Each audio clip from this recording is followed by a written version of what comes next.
Burlington knows you cannot forget Mother's Day. And be real, texting your sibling to add your name to their card isn't enough. Instead, head to your newly refreshed Burlington, where it's easier to shop for deals that'll make mom proud. Find fragrances from perfume to candles or opt for a brand name bag. Plus, your store had a glow up, so it's more fun to shop for those special women in your life. Mom is wow upside down after all. Burlington, deals, brands, wow.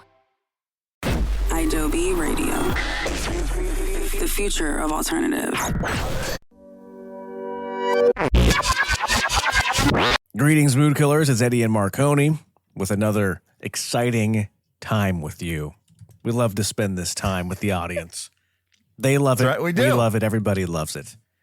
And Mark, I'm really here to hang out with Eddie. That's but, really the main thing. I mean, yeah, we don't even care if hang anybody's out with listening or not.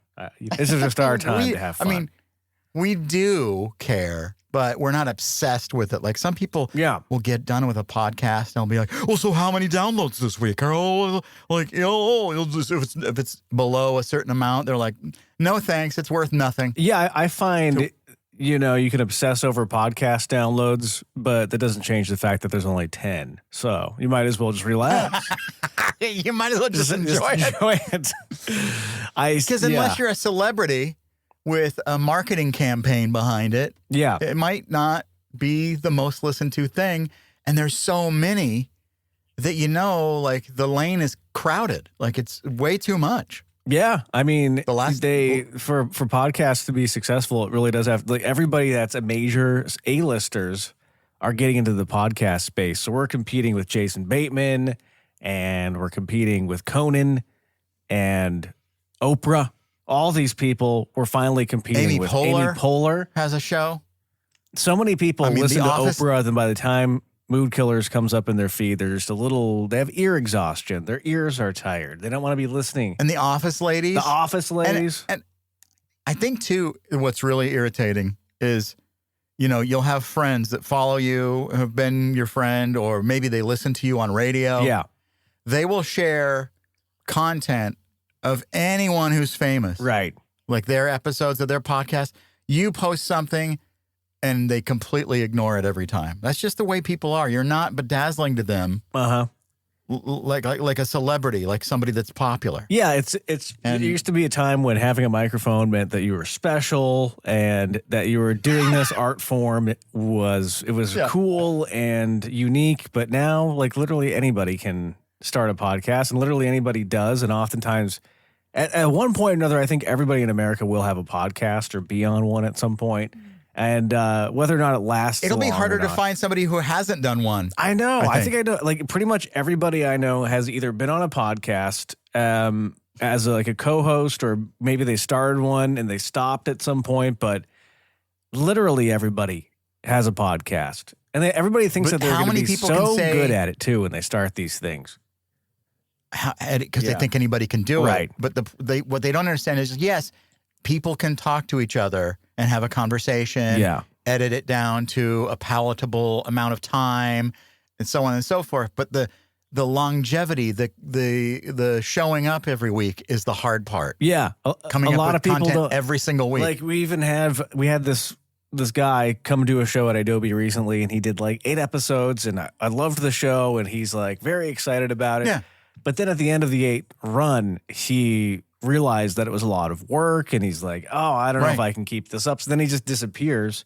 And this happens time and time again I've seen it with artists. I've seen it with just random people who are like, oh, I'd be good at doing a show. Then they start to do one with Adobe, and then they disappear because they're like, oh. I got to say, though, those 8 episodes of the McLovin podcast on Adobe were my favorite. Absolutely. Absolutely. Because you talked him into it. You're like, hey, listen, you're funny. People love you. Come do 8 episodes on Adobe. And he was like, you know what? How about Uh-huh. And he did. And then he realized the reality is it's a lot of work. Yeah. And then you have to come up with questions. These things are a lot of work. We obsess over this show all the time. That's right. You were telling me, I think last week or the week before, to watch Beef on Netflix. Oh, yeah. And just finished that up, and I thought it was fantastic. In fact, You had a pretty good review of it. You said this might be better than the first season, and I didn't really believe you until the last like 2 or 3 episodes. I was like, oh, okay, I think I know what he's saying. I think it might be better than the first season. How often does that happen? Wasn't it like White Lotus-y, though? Like, it kind of felt like White Lotus, which isn't bad, but, you know, like, I mean, I liked it. Well, I like these shows where everyone is an a-hole. And, you know, that's every show now. I know, but you're right, though. Maybe it's becoming too much of a cliche, but you watch TV now, and you're right, everybody is an a-hole. But it used to be that the a-holes on TV were reserved for special characters like House. He was the only a-hole on TV allowed for a while. But now everybody's an a-hole. Tony Soprano, you know. Well, yeah, Tony Soprano came in. Seinfeld, everyone on that show is an a-hole. That's true. You know? Yeah, Seinfeld. Seinfeld. Now, I just watched the movie Bogonia. Right. Okay. With Emma. What'd you think? And that was real good. The ending of it was so bizarre. I loved it. I was like, this is it really was. Yeah. I will say this, like, I love Emma Stone. I think she's great. And she reminds me, like, I don't know why, but because I'm watching Grey's Anatomy, I'm like, her and Ellen Pompeo could be sisters. Yeah. They might be very much alike. We don't know. They don't know. But Bogonia, I highly recommend. I believe it's on Netflix now or HBO Max, one of the two. Yeah, I like that we give people recommendations because you scroll through Netflix and everything, and it's overwhelming. So I'm glad that we can point a few things out for everybody. And there's a new season of Jury Duty out, but they called it something else. It's fatiguing to me, that show. I like it. I don't know why. I like it, but it's a lot. You know, I have to be in the right mood, I think. You know, it's not for everybody because it's a love-hate thing. People have a love-hate with it, but I always loved hidden camera things, and to me it's sort of like a hidden camera thing, even though he knows. Because you're a prankster. I do like the pranks. Yeah, you know, I like all those prank shows, like which is great. I do too. Yeah, you're right. Like Candid Camera, I loved as a kid, and then I grew up and loved Jackass as a little bit of a different, you know, prank thing. And sure, but another recommendation I have for people going into the weekend here is the Michael Jackson biopic. Was better than I expected. And I'm not saying it was the best movie of the year or anything, but it's definitely worth your time if you're a fan of Michael Jackson. I know he's controversial. Okay. Well, if you say, I might actually check it out because I was going to skip it. But, I'll watch it. Wait till it's on Netflix. You know, don't go out of your way. Oh, okay. Yeah. Well, I was going to say, you know, because like, I think Martin Big Time Ping Pong Boy is available now. Wait, is it Big Ping Pong Guy? Martin Supreme? Yeah, Marty. Oh yeah, Martin Ping Pong. Yeah, yeah. That was good. You liked Marty Supreme? Like I liked it too. I didn't understand why it was set like in the 50s or 60s, but then the music was the 80s. Oh yeah, you know what? That was kind of a weird. I did notice that, and I actually thought it was an interesting and cool choice. I like the director John Safdie. He's a good director. He also did Uncut Gems with Adam Sand. Yeah. Yeah, that's right. I did. And I like the character Martin Supreme. Right. And I liked, what's his name? The Big Daddy from Shark Tank. Yeah. Was the Mr. Wonderful. He was good in that movie. Yeah. Yeah, Mr. Wonderful actually was really good. And also Marianne from Brooklyn was in that movie. Yes, she was great. Yeah. Oh, and it's the very first scene she's in. Yeah, that director John Safdie, he's really good at casting. He'll find people that you wouldn't normally expect to be in a movie or a project, and then give them a role, and then they succeed. So there are a lot of good things out there to stream. I'm feeling to try to catch up on Mandalorian because May the 4th be with you is coming up, so got to catch up. Are you a fan of Euphoria? I've heard that's back. And now they're like 30 years old or something. Well, they're out of high school. Oh, okay. I don't know if I think they're still in their 20s, but it's really good. I'm into this season. It's good. And there are 3 episodes in. See, is that on season 3? My impression, I've never seen Euphoria, and I'll check it out, but my impression of that show, just from the outside, is that it's one of those shows where every scene has to be ridiculous. I don't know. No, no, it's not like over the top ridiculous or anything. Okay, it's crazy, but there's a lot of things going on. And I believe it was Eric Dane's last vehicle that he was in before he passed away in February. So he's in that, and that was good. Uh-huh. So, I mean, it's a lot. I mean, like I said, like, I'm bummed out because I've already watched Bogonia and Marty Supreme. Right. And, like, what else do I got, you know? Got to watch Euphoria every week. And I've been binging Grey's Anatomy. Okay. Which I love. Yeah, sometimes you have to dip into the classics and go back to the well, but absolutely. You know. I've decided that I'm way into hospital shows and like crime dramas. I'm telling you, House. Like you gotta put that in your rotation. I know. I haven't gotten to the you haven't seen House yet, right? Is that what you were saying? It's time. Yeah, I think it's time. You're gonna love it. To well, Eddie, if Eddie says I'm gonna love it, so I'm gonna watch House and the Michael Jackson movie. Well, I mean, House is everything that you love. Hospitals and a-holes. there you go. Beautiful.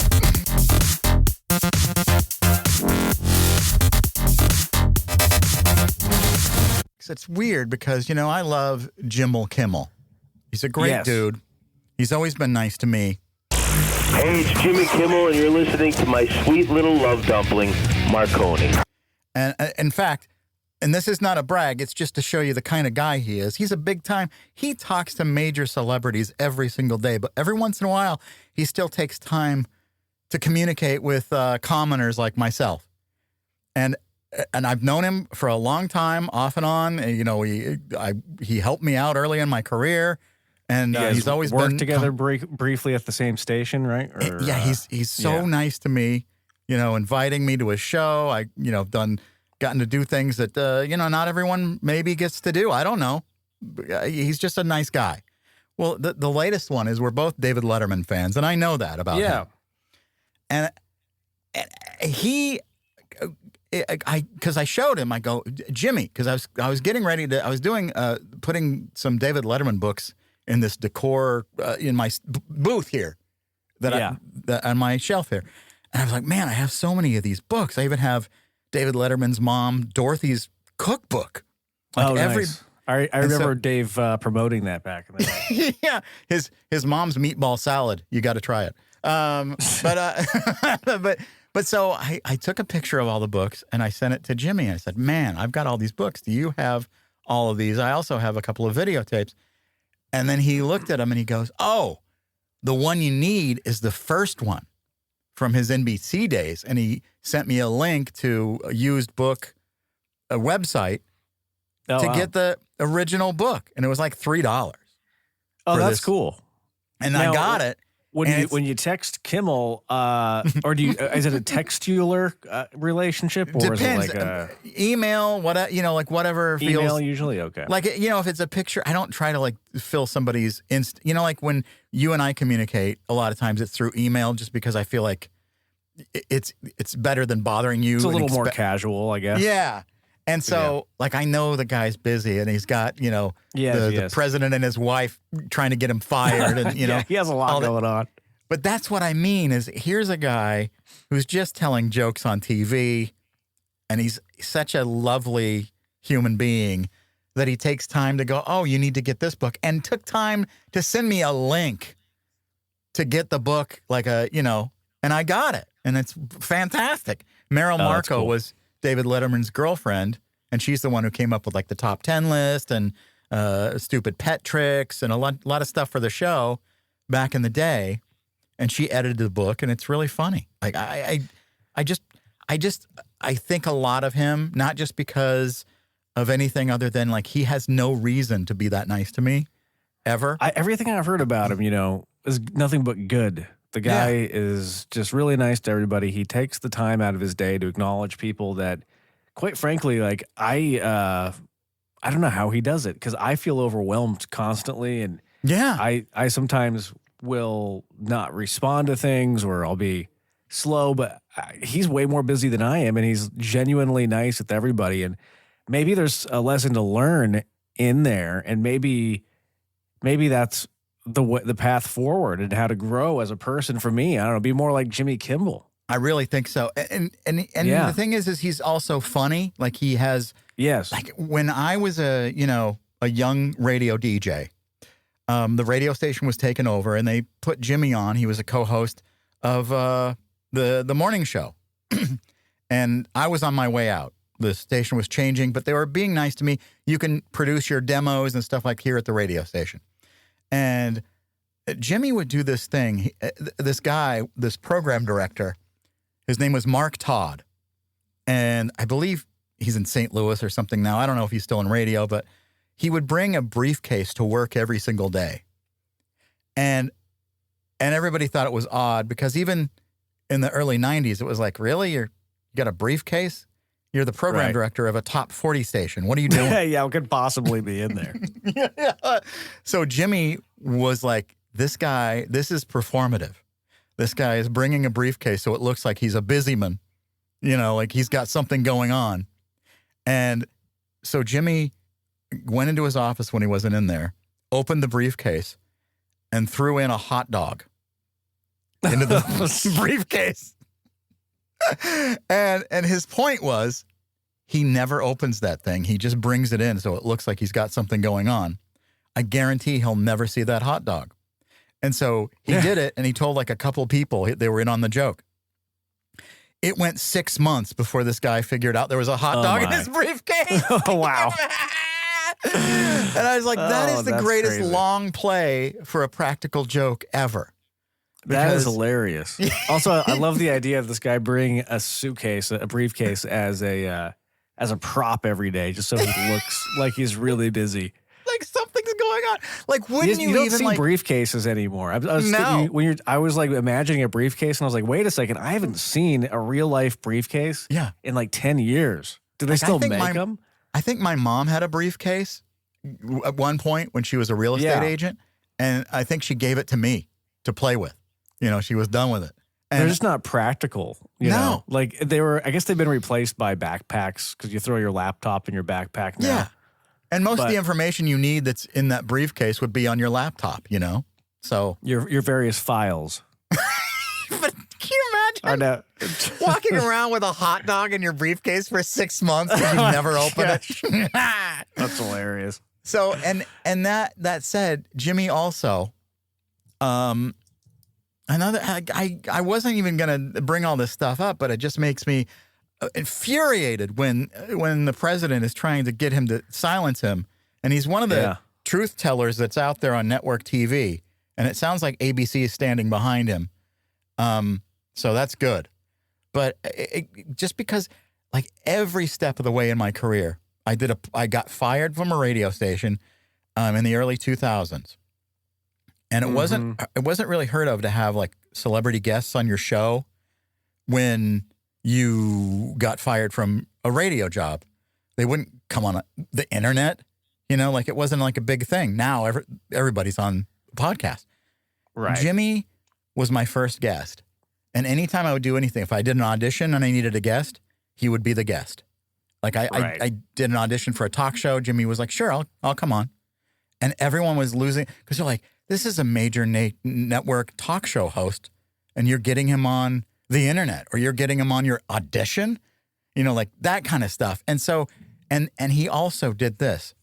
He would call program directors and leave voice messages on my behalf. Like he would say, hey, it's Jimmy Kimmel. I just wanted to say you got a guy who's sending you his stuff, or maybe he already has. His name's Marconi. And they would call me and go, did you know Jimmy Kimmel? I heard from Jimmy Kimmel. They were kind of freaked out, because at that time he was popular from The Man Show, and they knew him that he was on K-Rock Radio in Los Angeles. Right. And then he'd gotten this talk show. And so he's just always been that way with me. And so when I take it, and it's not like I'm close to him or anything. He's got a life and a family and, a world that... You think this is just like how the guy is. Like he's just a very nice, giving person with everybody that he comes into contact with. I'm like a fringe person that he knows. He might not even remember me from the time when we were together when I was a husky teen radio DJ. But he's kind to me no matter what. And I think that's the example right there.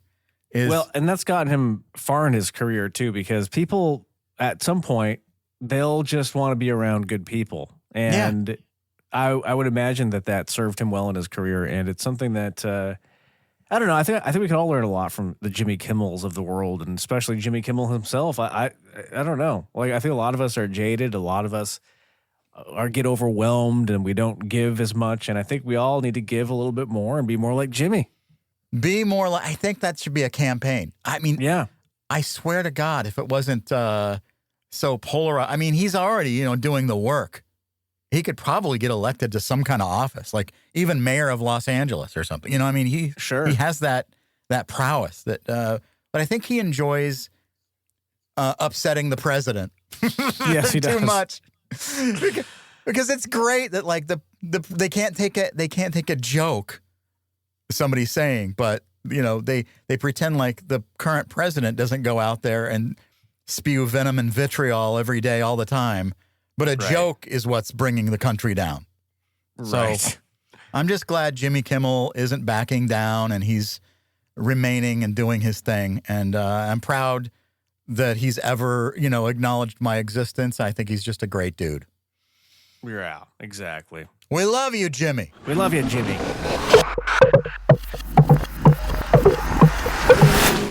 Ask Moon Killers. Yes, questions come to us every single day. Our email is overflowing. Like my favorite question.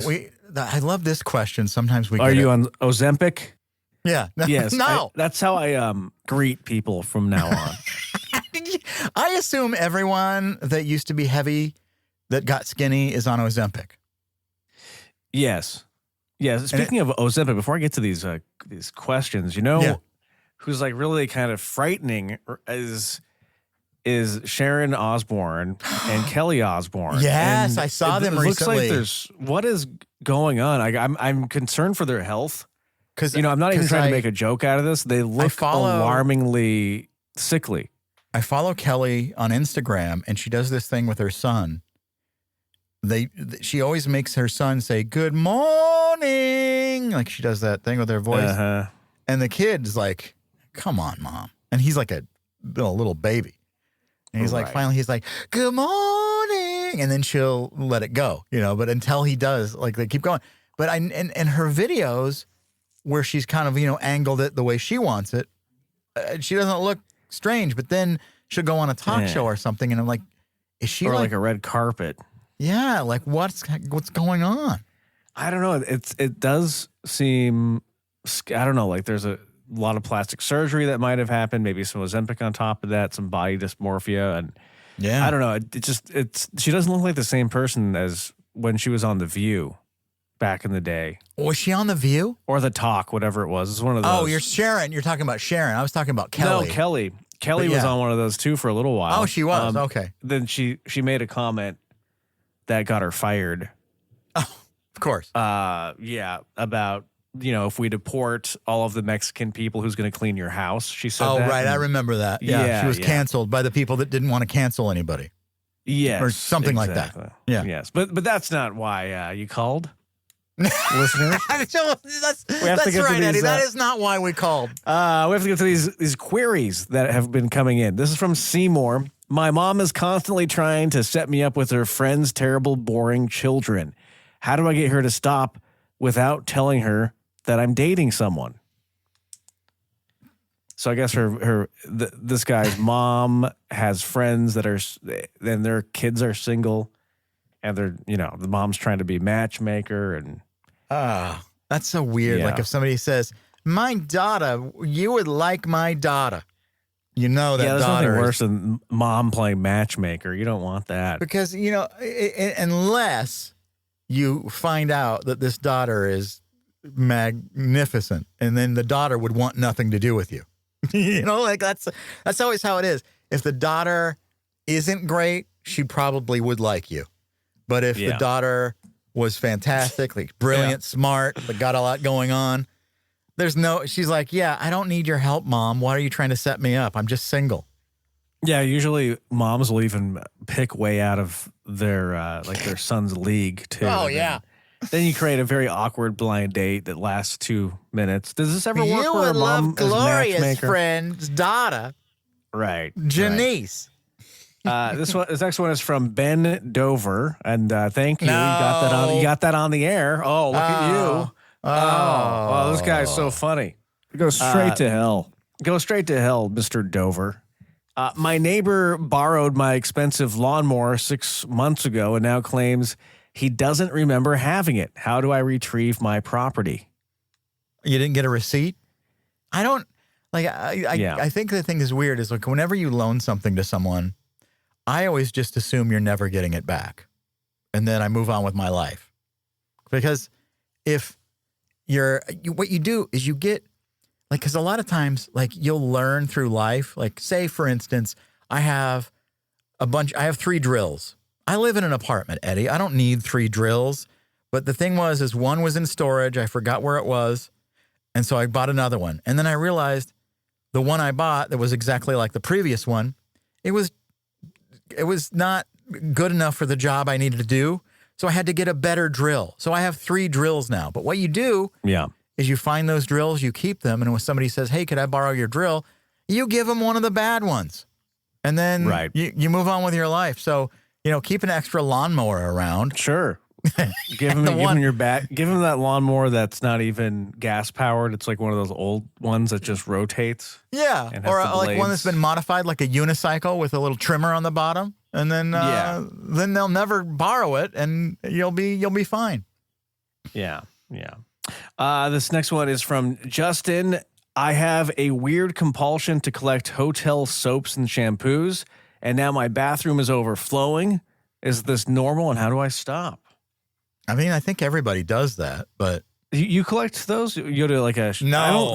I don't because Justin. I think the problem is that your skin is too healthy because I can't use anything but the right kind of soap. Otherwise, I'll break out. Well, like if you go to a bougie hotel, like a boutique hotel, and they have like those oatmeal soaps or the Aveeno or like some high end type products, I will keep it, but not for myself.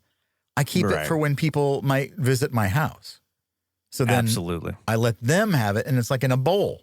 But I don't collect them adamantly or anything. And if that bowl, I know I don't need to keep collecting them forever. I just don't get the thrill in that because to me it's just junk. And what do you like? Are you going to use all of that? Like I don't. You're being ridiculous. Melt it down and make a sculpture of a buttock. And then make a candle out of it? Sure. Why not? Absolutely. But you know what? At the same time, I do understand you pay a lot of money for a hotel room, so knock yourself out. I mean, they don't expect those when you're taking those little soaps. Yeah. They expect you to. It's not like you're stealing a towel. That's kind of like a moral gray area to me. Well, I hate the hotel towels because they're so thick and fluffy. And they've been on a lot of butts. But you can't close your suitcase when you're trying to steal them because they're so big. They're thick. Yeah, some people steal the robes, like and all that. So they know they'll charge you. They know they count all this stuff. It'll be on your bill. That's why I put everything on my a friend's card. Like when I go to stay at a hotel, I'm like, I'll be staying under Eddie Barella. Thank you. Yeah, and then I give you Jimmy Kimmel's number. That's right. His credit card number. Jimmy's paying for our trips. Right. This one is from Dora. My friend just got engaged, but I hate her fiance. How do I survive the wedding planning phase without exploding? Exploding? Well, exploding. Diarrhea? What's going on? I don't know. Without exploding. I think exploding. Maybe it's time to cut ties with that friend. I don't know. Like it kind of feels like if they've made a life choice, maybe you've warned them or said, hey, I don't know, this person... you gotta, sometimes you don't have to say something. You don't have to. But if it's really that bad for you and you realize like, what I would do is just realize, is this friend worth keeping around? Is it someone that is important to you in your life? And if it is, then maybe tell them. But also if it's not, don't say anything and then just don't show up to the wedding or anything and just kind of disappear. I mean, that's... Yeah. Yeah. I mean, better than, you don't even have to be involved in the wedding planning. I don't know why you took on that job. Like, why don't you say you're too busy for it? If you don't really, if you don't support this holy matrimony, then I think, you can have limited involvement. Go to the wedding, probably, because you want to support your friend, but then you can slowly phase out of her life or only hang out with her, not the fiance. Task and then be done. The new husband. Yeah. Yeah. Because it would be weirder to like create a whole thing, like, you know, like create some drama over it. Yeah, because she's clearly made her decision. She's getting married, so you're going to look like the jerk if you try to get in the way of that. Yeah. This is from Jesse. I keep trying to start a new diet every Monday, but by Tuesday I've already failed. So I give up for the entire week. How do I find the motivation to stick with it? You don't diet is the thing. And what I've done, I'm no expert by any means, but I find that like if you just limit yourself certain things, but don't begrudge yourself, like if you go completely and go, I'm never having sugar again, that will last for about maybe 4 months. If you can go 4 months, that's great if you can last that long. But then you cut off and you go back to your normal ways, and it's a pattern that I see with people because I try to eliminate everything that they love, and then suddenly they're miserable. And they're like, I'm eating broccoli again. And I happen to love broccoli, but I don't deny myself. I put garlic salt on there. I'm going nuts. I cover mine in sugar. Yeah, yes. But that way I guess I can eat it. And then like what I'll do is I'll make a batch of chicken breasts. I'll have some rice and broccoli and maybe a little bit of drizzle of my favorite.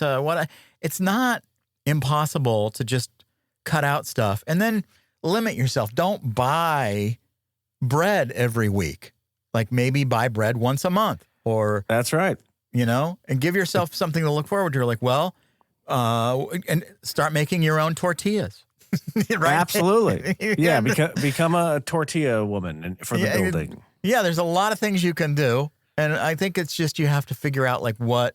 Because I look forward to my meals. I have like basic stuff like salmon and broccoli and rice. Yeah, you learn to love those things, especially if you're cooking them to your taste. So yeah. Good luck with that. And if you have a question, email us, moodkillers@aol.com. I did want to tell you, I had a weird thing happen at my house. And that's not really that weird if you're a pet parent. But I love my cats. You know, I have Ambrose and Federico. They just turned 7. 2 black cats that I adopted in 2019. And they're lovely. And Ambrose, the other day, I noticed he had something protruding from his rectum. And I was like, no. I was like, oh, what's going on? Yeah, I had that with my dog, too. I'm wondering what happened with the cat. So I'm just like looking at him and I'm watching him and he's acting normal. Nothing's bothering him. But I kept seeing it. I'm like, oh, that's definitely a full fecal. Like it's a thing sticking out of him. Oof. Like he didn't finish. Too much fiber. I mean? And so, yeah, like, well, so I was like, the only thing I can do, I got to help him out, you know? So I gloved up and then I put on a mask even, you know, I got in full veterinarian mode. And then, because I've seen him do things, you know, before. I've watched him in action. I've been watching all these shows like Grey's Anatomy. So I got a paper towel. And I put him up on his little mat area where he's like, you know, like he's my chest level. So I was petting him and I was just like, okay, buddy, I just need to check something out, okay? And I just went back there a little bit and I touched it. And he was like, whoa, like he kind of was very sensitive back there because that's what I understand. The nerves in that area for cats are different. So yeah, a little jostle was like, whoa, what are you doing? And I said, yeah, it's okay. Cat pervert. Yeah. And I was literally like, man, I don't want to hurt him. I gotta help him though. And so I reached in there and I gently just pulled it out. And it was a full fecal. It was It was a long hanger situation.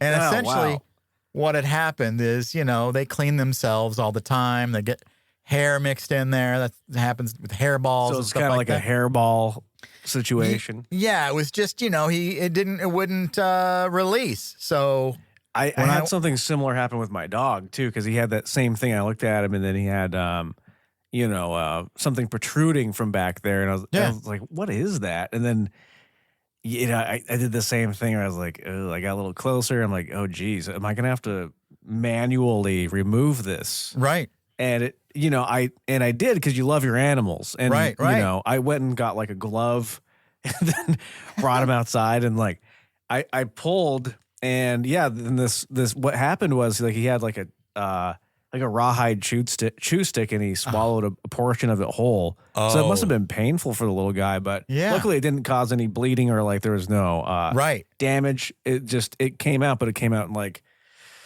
it created a bit of a blockage. So I had to get in there manually.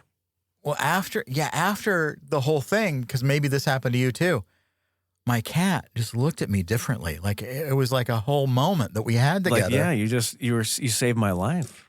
Like you unblocked my my rectum. Right. Cat pervert. And so now my cat just has this different. He looks at me in a different way. Still, and this was a couple of days ago. So I'm like, maybe I just bonded with my cat even further because he realized that not only am I safe, but I can help him out. I mean, I've, helped him.